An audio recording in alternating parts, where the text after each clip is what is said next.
Welcome to a special edition of Crawford County Outdoors. You never know when you're going to need a good knife when you're doing something outdoors. I'm Duane Kohler, and I'm joined by Andy Alm. Andy, a name well known to folks around Crawford County from doing the news for a long time, and maybe folks don't know your face very well, but they probably also don't know. They might have seen my picture on Armstrong. Well, maybe, but they also maybe don't know your hobby here, and it's becoming quite a thing. So, tell us about it. Tell us a little bit about your program here. Well, I want to say, as of today, as of the date of this filming, which I don't know exactly when this is going to be airing, but I've decided to actually make this my full-time job. So I will be leaving the radio station by the time this is on. I am not going to be on the air anymore in Crawford County, and this is my full-time gig now. So that says to me this is catching on here. I'm committed. I'm committed. Maybe in more ways than one. Maybe I'm crazy. Maybe I'm a little bit too nuts. Maybe I'm a little crazy. But no, this is my thing. I make these. Where'd your interest come from? Tell us your history on this. Yeah, well, I've been playing around with this. Like I said, today is the day I decided to go all out with this. You couldn't have picked a better day to film this episode. So you're really into this now, okay? Yes, okay. But I've been doing this for about 10 years. I got started in high school, and built myself a little coal forge at a time when a lot of people are doing this as a hobby now. A lot more, and there's a lot more online. I was kind of doing it at the risk of sounding like a hipster before it was cool. I kind of started playing around with it. So I would say about maybe, probably a little over 10 years. I'm 27 now, so you do the math. I was probably 15, 16 when I started playing around. Built myself a little forge, kind of did a little bit of, just had very cheap tools, very low quality stuff, and started going at it. Well, how do you get? Okay, so let's assume somebody out there. I might like to try that. Where do you start? The forge is the place to start. That's the beautiful thing about this. Now, if you're trying to make a living at it, you probably need a little bit better equipment. If you just want to get started in it, it's really amazing how little you need to make a knife from start to finish. Everybody's got their own style. There's a lot of different kinds of knives out there for different purposes. So I guess it depends a bit on what kind of knife you're looking to make, but you can do this with very primitive tools. You don't even necessarily need a forge. Depending on what kind of knife you want to make, you can probably make a knife with tools that you have in your garage. Okay. If you had to. I wouldn't want to, but you could. So this is blacksmith kind of. I mean, you're heating it up and you're pounding it, and then after a certain amount, I want to ask you some details about that as we go through. Definitely. A lot of this is kind of my trademark thing. A lot of these knives you're seeing look a little different. Not a lot of guys are doing them quite like this. This is actually a railroad spike. If you look here, this is just a regular railroad spike, and I put a twist in it, and then this blade, this edge actually from about here down is all 1080 high carbon steel, and it's a much higher quality steel than the spike itself, but I do a forge weld in here, which is kind of an advanced technique, but we make it basically a laminated blade, so you have a much harder edge and you have a much softer spine that continues all the way back through the handle. Okay. And it's kind of a different way of I sort of pioneered this shape and this style of knife. I've never seen anybody do anything quite like this. But yes, it's all done by heating up the metal in the propane forge. I do have a little bit of help from the power hammer. Okay. Maybe it's not quite the same as smashing it all. I still do a good bit of hand forging to refine the shape, but the power hammer helps to really get the bulk of that work pounded out. Okay, is there a certain kind of spike, a certain kind of metal that you're looking for in a spike to get you started? So I'm thinking of old knives at my family's cottage that have been there for 100 years or more. That they're all, I mean, they sort of look like this, but they make the edge, gets as sharp as can be, but that doesn't hold the edge for very long. So I'm wondering what kind of metal that is. You're talking about they're using a railroad spike? No. It's an old knife that was made as a knife, but the part that doesn't get sharpened gets real dark, like this knife does. Okay. But then when you go to sharpen it, it sharpens like a razor, but it doesn't hold that edge for very long. Right. Well, I don't know specifically your knives, but there's a lot of different. Metallurgy is a science. You can get a PhD in metallurgy and study all the different kinds of steels. Up here in Meadville, I do a lot of business with Peter's Heat Treating. I'm going to give them a little shout out, and they work with Channel Lock and all the tool shops here too. And those guys deal with all kinds of different types of steel. So they're the experts on different types of steel. Basically, the more carbon you have in your steel, to simplify, I suppose, the harder and the better the edge of that steel is going to be. So you can have a steel with, 0.4 carbon, 0.4% carbon, and you might get a bit of an edge. Probably won't hold an edge all that great. Now, if you get one that's got 1% carbon, that's going to hold one heck of an edge. But then you throw in all the different tool steels and stainless steels, and you get all the different alloying elements, and that's where your PhD metallurgists get into it. You can get tool steels that do amazing things these days, that are corrosion resistant, that do, and the price reflects it, So if it's going to be harder to hold an edge, that means it's going to be harder to make. I'm assuming it's going to be... Yeah, harder to make and harder to sharpen. And that's something else to take into consideration. There's a lot of high-end knives out there that are very, very hard steels, but unless you're really set up with diamond stones or with some sort of a sharpening system, certainly would be difficult to sharpen in the field. If you're out there, skinning an elk or a deer and it gets dull and you need to sharpen it, you're not going to sharpen a real high-end steel like that on a rock, but you'll also have a steel that'll hold an edge much longer. So it's a trade-off. Everything in knife making is a trade-off. I was on a trip to Canada this past year and on a bear hunt, and so I was filming my own hunt and then some of the other guys that were there. One of the guys was hunting with archer equipment and shot one and it ran off, and let's go find it. I'm like, oh boy. And one thing when I was, the guide, when we were talking about the trip, is you absolutely cannot bring a handgun into Canada. I'm like, okay, so I'm filming that day and I'd already shot my bear, so I wasn't allowed to have my gun. And so we got one guy and one arrow and two guys that were going to go looking for this bear in the woods, and I'm thinking, man, and I had my little hunting knife, which is probably, the blade might be as long as a smaller one here. And I'm thinking, boy, I would like to have something a little bit more substantial, just in case that bear's kind of mad for getting shot with that arrow and he's not dead yet. I make them in all sizes. Make them in all sizes. I could see one like that, or one like maybe one of these longer ones. Maybe you need one like this. I'd have felt a lot more comfortable, actually, if I'd had something like that. When I was walking around looking for that bear, I finally talked him into, what do you say we get back up in the tree stand and wait for the guys to come with the truck?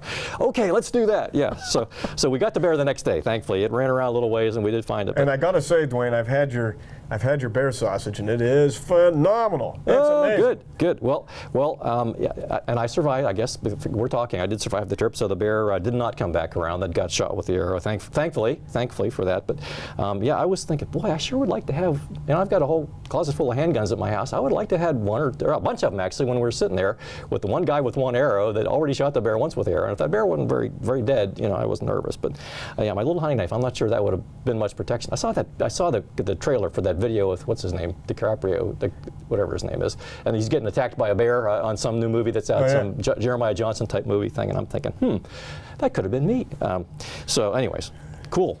All right, so let's take it from the start. So you have a railroad spike. Okay. What happens? So what pick a knife that you want me to show you the process, because they're a little different depending on what style. Well, let's just start with one of these here. Well, okay. So we have a railroad spike. So here's a gut hook, right? Okay. Okay. So we have. So this would be used in skinning and removing the entrails of an animal. You can use that to get in there and pull at the entrails and whatnot. Okay. What I do is I take the spike, I actually grind one side of the part of the spike that's going to be the blade. Just take the scale, take the black off of it. Okay. And then I will MIG weld, just do a quick tack weld top and bottom. In this case, so the inside edge of the... No. It doesn't matter. I take the whole spike. It's a shame we don't have an actual spike to show you what it looks like before it's pounded out. But what I do is I clean off one side. I take another piece of steel. That's important because a spike by itself will hold an okay edge. It won't be great. Okay. So what I'm doing differently than 99% of people that are making these is I'm putting a very high quality steel into the edge. So what I do is I use 1095 or 1080 steel, depending on usually the bigger ones get 1095, smaller ones bigger ones get 1080, smaller ones like this get a 1095 edge. So I clean off the side of the spike. I do a quick tack weld, put some 1095 on there, heat it up white hot in the forge, take it out, hammer it by hand, smash the two layers of steel together. As you're pounding them, they're merging more. They're bonding together. It's a forge weld. Okay. So it's the same concept as, we might get into this Damascus steel, it's the same concept as the way they made samurai swords, taking metals of different hardnesses and merging them together in the forge at a white heat at about 2,500 degrees. So I do that. Once I've done that for a few heats, I feel confident enough to hammer it out without it splitting on me. If you don't do it enough, it'll shear, the weld will shear. Okay. So what I do is I take it to my power hammer, pound it out on the power hammer, refine the shape by hand over the anvil. Ancient, you know, you've been using anvils for thousands of years. Stuff. I'll probably use them 1,000 years from now, you know, ancient technology. I grind the blades old school. A lot of guys in the U.S. rely very heavily on a belt sander to grind, which is great. They do a great job. I make these in quantity, and I try to keep my costs down, so I grind on a giant stone wheel that I designed, a stone grinder. And I do my rough grinding on that. They get polished with different greaseless compounds. When you say rough grinding, you mean kind of roughing out the final shape? Roughing out the shape. I do this with an angle grinder. I have little belt sanders that I get some of these specific curves. This is the radius of a certain wheel that I use. Okay. In the case of this gut hook, I have a very small grinding wheel that I have mounted on a buffer motor, and I just go in, rough that out by hand. Okay. If you see it when it's ground, it doesn't have that luster to it. It doesn't have that. It's all scratched. It's a little rough looking. I polish it out with different greaseless compounds. In some cases, cork belts that are loaded with different compounds, and work those deep grinding scratches out. So you have. This is not a mirror polish. Some of them like this was an example of a mirror polish. There's really very little scratches on there. This one's not quite as fine a polish, but. So the point is, you're going from bigger scratches to smaller scratches to smaller scratches, exactly. and eventually they become invisible. It's just like sanding your house or sanding a piece of wood. I use different abrasives to work that polish finer, work those edges down. A lot of this grinding, you know, this is all done by hand on that stone. Okay. This is basically something that just takes years of practice and experience to get right to where you can hold that blade to that stone. So it's a feel kind of a thing. Yeah, and you keep that bevel even. It's a lot more about feel than it is about sight, because you can't see what it looks like while it's being ground. You got to feel it and even hear it.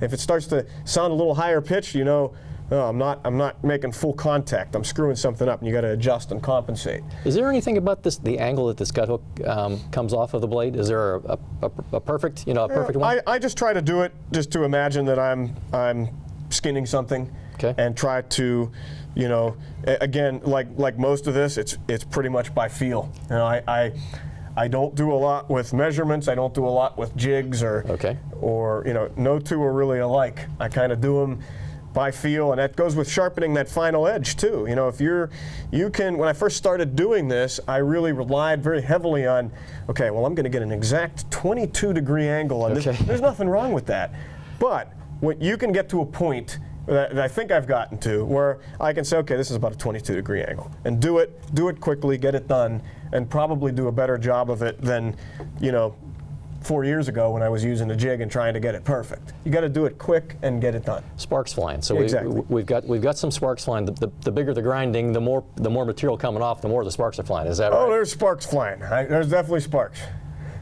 Let me ask you about the shape for a second. Yes. So if I'm caping out, you know, if I'm removing the skin from my deer. By the way, I've never used a gut hook on a deer, but some guys like them. Some guys can't stand them. There's a point in there where there's one maneuver you got to make to get that, you know, kind of like to cut off the esophagus from the inside, and your hand doesn't fit there, you know. And so that actually is something that I suppose is worth thinking about. You know, it's a personal preference. It's useful for some things, like you said. Some guys find they get in the way and would rather have one without. I can make them either way. So I use a folding knife, and I use it without that. But this shape is what I do look for in a knife whenever one's worn out. It's a drop point.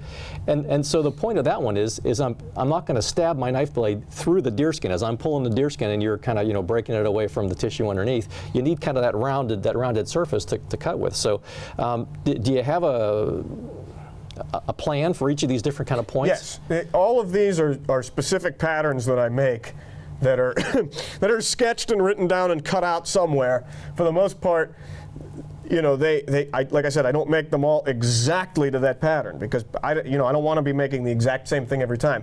But these patterns, you know, this is the same knife. These are the same. I've made 1 million of these of this knife. Okay. So yes, there are several different ones. If you go onto my Facebook site, Andy Alm Custom Knives. That's Andy ALM Custom Knives. Okay. You can see the different styles. If I have something in stock, you can certainly purchase it. If I don't, I can make it for you. There you go. I can make it for you. There you go. So. Let me ask you about this on the top here. So now, some knives have, which I think you have one here that's got a what do you call that piece? Well, right this is not a spike knife. This is just a regular. This is a Damascus knife, actually. We can talk about Damascus a little, but that's a bolster. So this is to keep my finger from getting in front of the blade. That little hook It's a guard. right there. It's a guard on there. What's this for? What's this part on the top for here? It's called jimping, and I kind of have my own style of it. I think people kind of just think that looks cool to have that little. But you could get your thumb insert there for a little extra gripping. What it is it's for gives you a little bit of grip. If you take one that, compare this. These are two different shapes. This one doesn't have the jimping on it. Okay. And you tell me. I mean, there's nothing wrong with that, but you don't quite get the same. Maybe you don't have your hand staying exactly where you want it to stay. You might slip on there, especially if you're swimming in blood and stuff. Where this one you do have a very positive place where your hand's going to stay. And like everything, there's a knife. I can make a knife, and there's somebody out there that'll buy it. There's somebody out there that'll like it, that'll see something in that and say, yeah, that's a knife for me. So some guys might like this. Some guys might like that shape. It's really a personal thing. Let me ask you a separate question here. Now, this one and this one are very similar. Difference is this one's got sort of a rough, kind of a finish, and this one you've got it kind of shined up pretty well. Let me hold them there. So describe the difference and how they got to this point. This is this. We spent a lot more time on the buffer? Exactly. Okay. Right. This is unpolished. This is unpolished is what I'm trying to say. So you did some hammering on this part also. The whole thing, they're made exactly the same. In fact, every part of it looks exactly the same prior to the grinding. Even this little step, if you see here, there's a little rough section. Yeah. I actually don't really like it. Some people like it. It's a little crude looking to me, but I leave this part. This is what it looks like coming off the hammer. Those little marks are the marks from my power hammer, from my dies going down. Okay. And the difference is with this, I go in and I grind all that stuff out on the wheel, and then I polish it with my buffing compounds. And I usually charge a little more for a full polish on it, but some people like this better, and that's fine too. It doesn't really affect the performance of the knife at all. Looks kind of rustic. It looks kind of exactly. You know what you can see on this that you don't see on this, even though the construction is identical.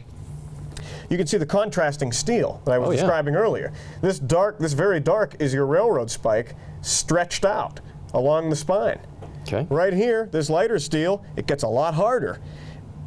That's your 1080 steel. And what happens is when we go to quench that steel to harden it, all of this scale pops off when it gets super hard because the molecular structure changes a lot more, and it puts that steel into a state of shock, and it pops all that stuff off. This stuff doesn't get as hard, so some of that black stuff stays on. And that's what you're seeing there. Now this looked exactly the same. I just polished it all out. If you hold this in the right light, you can probably see something of a I think I see a little delineation there, but it's very difficult to see. Yeah. It's all polished out. So as you were hammering, I noticed a few times that you tapped the blade. Was that to knock some of that flaking loose? Maybe. A lot of the tapping is actually on the anvil. I'll be tapping it, and then I'll kind of let the hammer bounce on the anvil. That's why I don't give myself tennis elbow while I'm hammering. I keep that rhythm up if I need to flip the blade.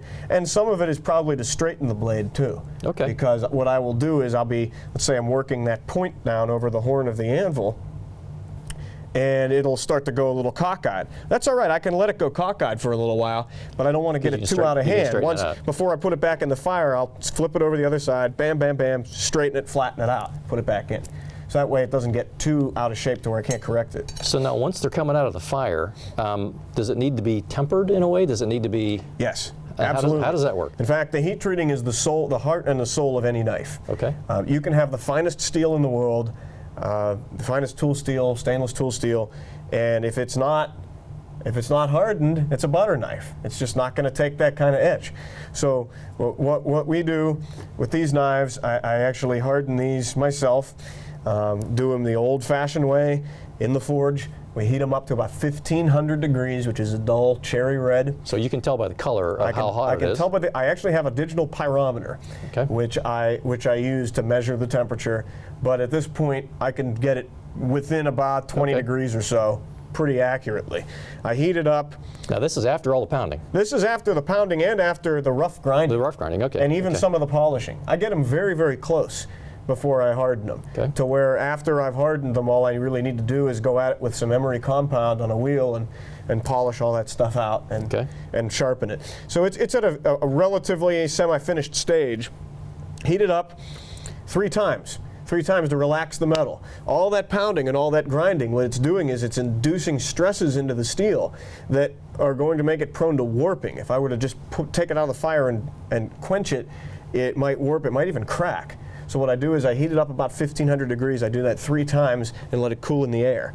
On the 4th time, I heat it up and I quench it in a specially formulated quenching oil called Parks 50. It's the same stuff Peter's Heat Treating uses. Okay. And what it does is it quenches it at a certain speed.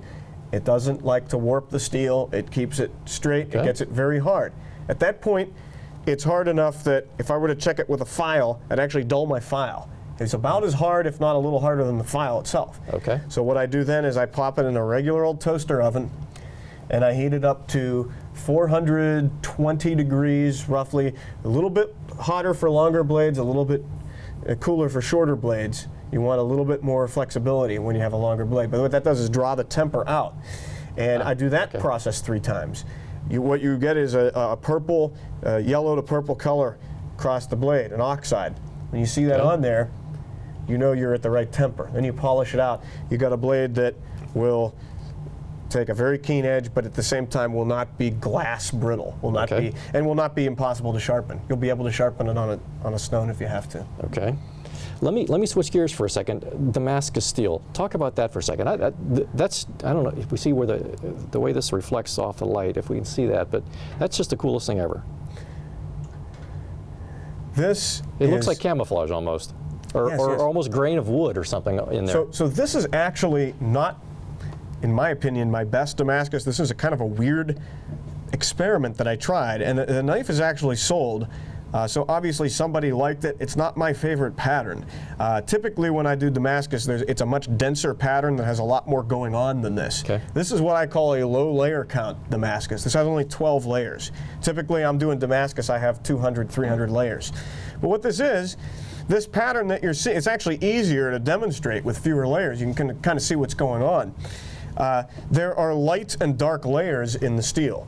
The darker layers are composed of 1095. It's a high carbon spring steel and tool steel. It's what they make files and drill bits and things out of.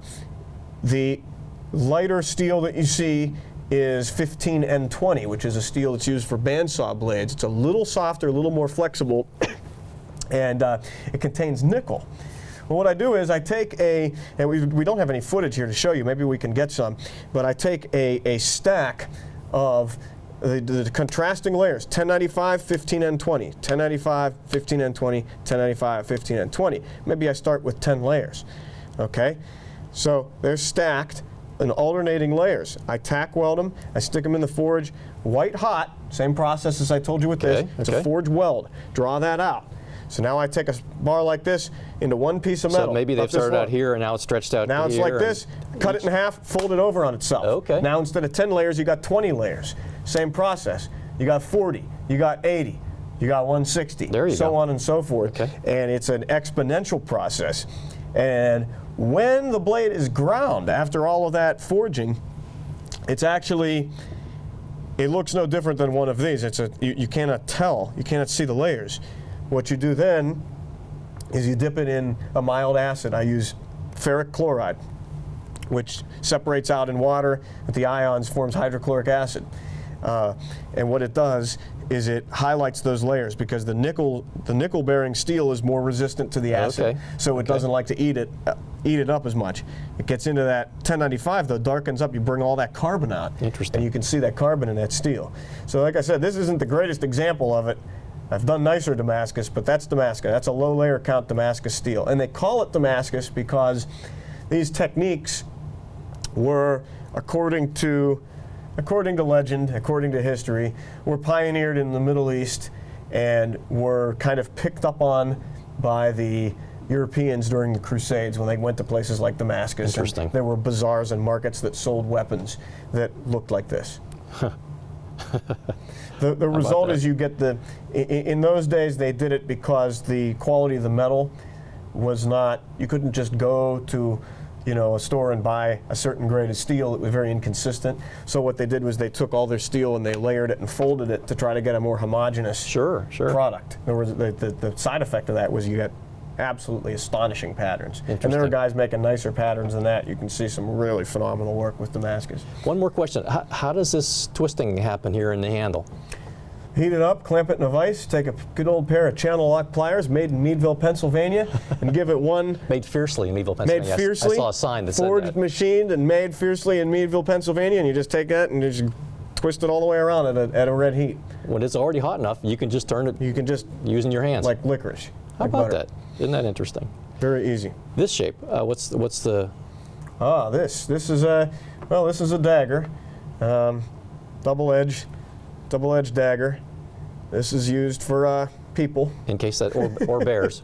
Bears, yes. In case that bear, yeah. I don't think you can really call it a utility knife, but it certainly has its purpose if needed. Hopefully you don't have to use one. Now let me ask you about the sheaths for the knife. How does that work? I want to give a shout out to my good Amish brother, Mel Gingrich in Spartansburg, PA. Okay. He is a master harness maker. He's been doing leather work for the Amish community for over 30 years. An old Amish guy. I befriended him a couple of years ago and discovered that he could make these sheaths. Actually, when he was first getting into the sheath business, he's done sheaths, he's done hundreds of sheaths for Queen Cutlery, for a lot of other local custom knife makers like me in the area, a few different outfits, even some medical companies that wanted leather cases for some of their products. He's done a lot of fine work, and you can see the quality. This is all made in an Amish shop with no electricity. He uses a belt-driven system of a number of sewing machines, probably from here to the other side of the room, that are running off of a diesel engine. It's incredible what these people can do. It's astonishing. The leather itself is well finished, and it's Latigo leather. I don't know what that means, but it's good. And well oiled and very, very firm. I don't know his process. He has a number of different ways to finish it, but that's kind of his trade thing. So I just kind of let him do it. And people ask me, "Do you make sheaths?" I say, "No, you don't want to see a sheath that I've made. I've made them. They don't look like this. I tell you that. I can do them." So one more time, Andy, put it out there. If someone wants to, they're interested here, how would they find you, and how would they get a hold of one of these products here? Absolutely. Well, the best way to get a hold of me at this point is going to be on Facebook. I do probably 90% of my business direct over Facebook, and my page is Andy Alm, A-L-M, Custom Knives on Facebook. So you can check me out there.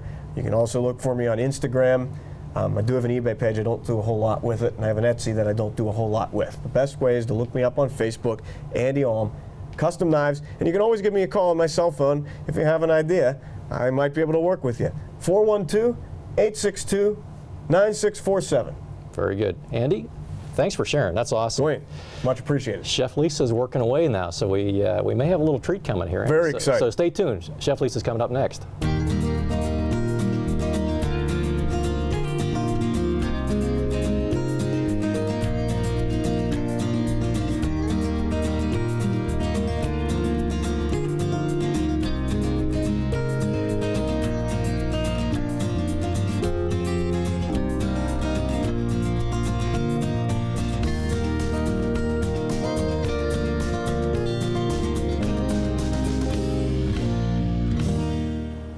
Chef Lisa Beck, what do you got for us today? Venison Meatball Stroganoff. Yeah, so where'd the venison come from?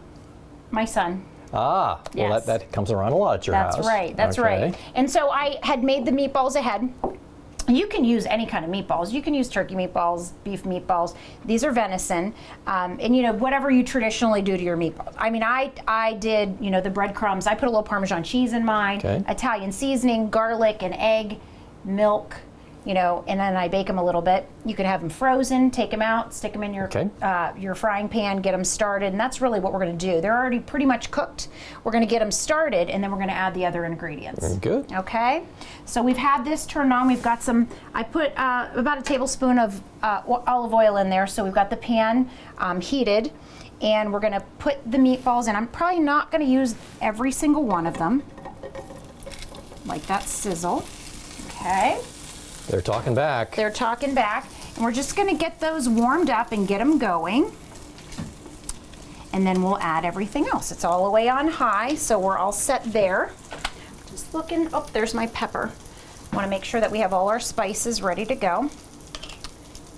This is a really good, this is a delicious meal, and I'm making this healthier. Obviously, I have the venison meatballs, you know, less fat, they're healthy. I've used, and I've already made them, no yolk egg noodles, so they're egg yolk free. I have, you can use a cup of sour cream, but I've used zero fat Greek yogurt. Ah, okay. Okay. And I have, so you up your protein. I mean, you're looking at 23 grams of protein with this. Very good. With the Greek yogurt and no fat. And then I have Greek cream cheese. Ah, okay. So 4 ounces of Greek cream cheese, which is great. So we're looking at some healthier things. Now, of course, I am putting 1 cup of heavy whipping cream in, but you can substitute milk for that.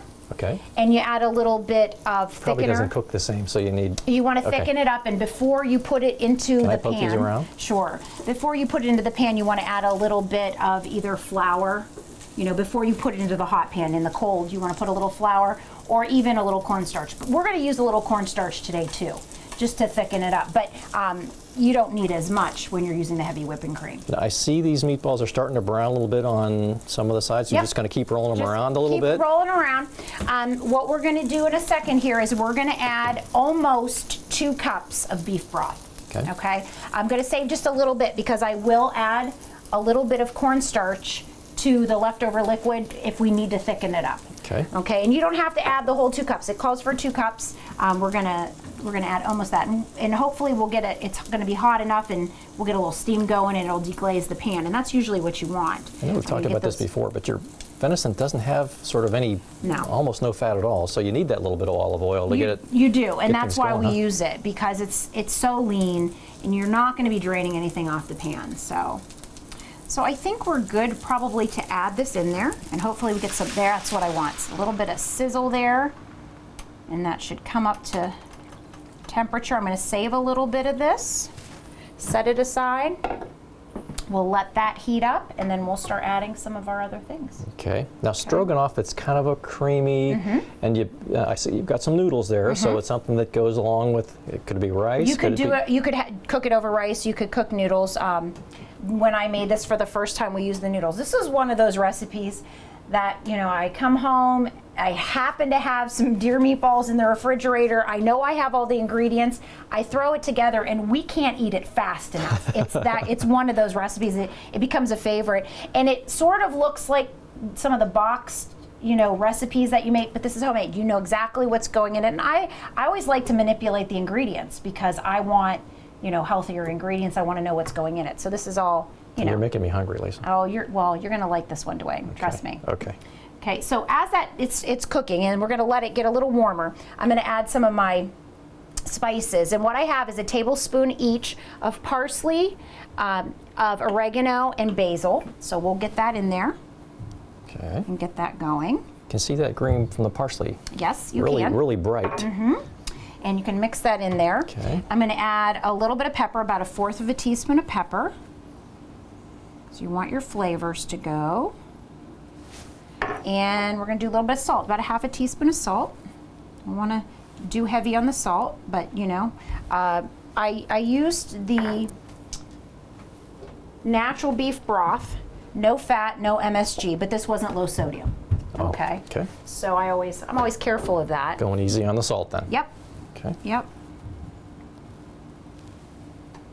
Remember, I saw a news story, an article not too long ago about how much salt that we Americans have in our diet every day. It is amazing. Huge amount, like way more than we're supposed to have. Right. You know, I just read an article about that as well. And that and sugar. the amount that's added to food already, especially prepackaged, you know, it's a little scary. Well, there's no sugar in this venison stroganoff, that's for sure. No, you know, you got a little bit, but that's natural sugars, right? We don't mind that. Oh, that doesn't count. No. Maybe it does. Oh. Yep. I'd rather go natural and not add any extra. I see we're steaming there, but we're going to let it get a little warmer, and we're going to just start adding some things. I noticed some of those spices are sticking on the meatballs. That's what we want? Yep, that's Okay. fine. That's fine. Yep. Just looking for a little boil there. We don't have the luxury of the range. It takes a little longer when we're doing it this way, but that's okay. It always Well, turns out. We're was good. very happy, Lisa, that we're doing it this way because that means I get to sample. That is true. That is true. So we don't want those meatballs to burn. Yeah, I don't think you're going to have to worry about that. And what's going to happen is they're going to take in some of the, you know, they're going to take in the flavor, they're going to take in the beef broth, and they're a moisture, you know, so they're not dry or anything. They're good. This is like I said, this is a good one. I think we could probably throw in, I want to make sure it gets a little warmer. I'd like to see a couple bubbles in there before I actually throw in any more cold things, because it'll take us longer. But I see the steam, so we're doing well there. I have to remember to bring a lid and put a lid on. There's a story about a watch pot. Never boils. Yeah, not boiling. Yeah, that's okay. Did I mention, by the way, Chef Lisa, that you're the Wild Games champ? Chef Lisa, did I mention that? Not today. Okay. Not today. Okay. Well, congratulations on that. Thank you. Thank you. I don't know, all this hype, you bring it up every time. What happens next year? We'll see. Well, there's some real planning going on for the Wild Games right now. So That's great. Just wait for that one. That's great. Looking forward to it. Okay, I'm going to add the whipping cream. Okay. A little bit here and there. So we're going to change colors. Okay. And we are going to add all the other ingredients, and then we're just going to let it cook down. Okay. Okay. So we have our, supposed to be sour cream, but we're using our Greek yogurt. So you can mix that in there. I love to use Greek yogurt. I substitute it for everything that calls for cream cheese or sour cream. And we're going to add in our Greek cream cheese. Now, we've talked about this before. My wife's ancestors were Greek. Yes, so they did you were. pick these Greek ingredients because of that, Lisa? Well, I didn't, but I'm going to remember that from Okay, now on. okay. I do know that. I forgot about that. Stir around or no? Yes, get it moving. Okay. Get it moving. And I am going to take, oops, I put my spoon back here. I'm going to take my little bit of chicken or beef broth that's left over, and I'm going to add a little bit of cornstarch to it. And we're going to use it as a thickening agent in there.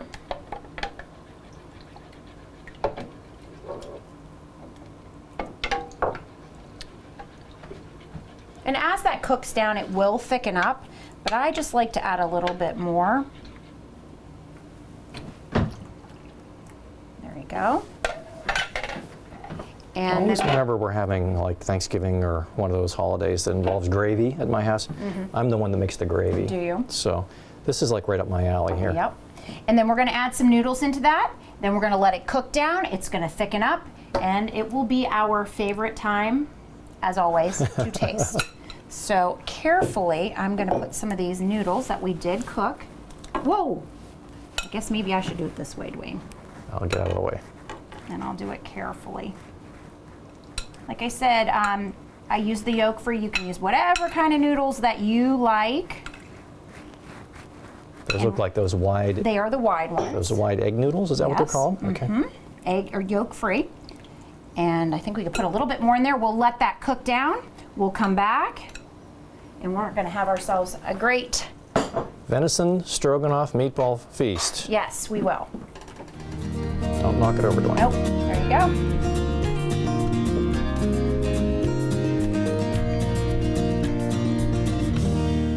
Well, Lisa, that smells great. I can't wait. Okay, are you ready? Yes. All right, look at that.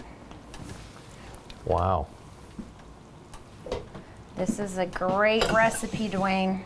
it was very easy. Yes. And you picked some things out that made it extra healthy. And Did. Oops. Okay. Put another meatball there, Duane. There you go. Gavin. Kevin, your brother shot this deer. He did a good job. You know what? Probably a year or so, you'll be shooting the deer. We'll be making something with the recipe here. How exciting. See how nice that thickened up. Nice and hot. Now be careful, everybody. Just gotta set that there. That's a hot one.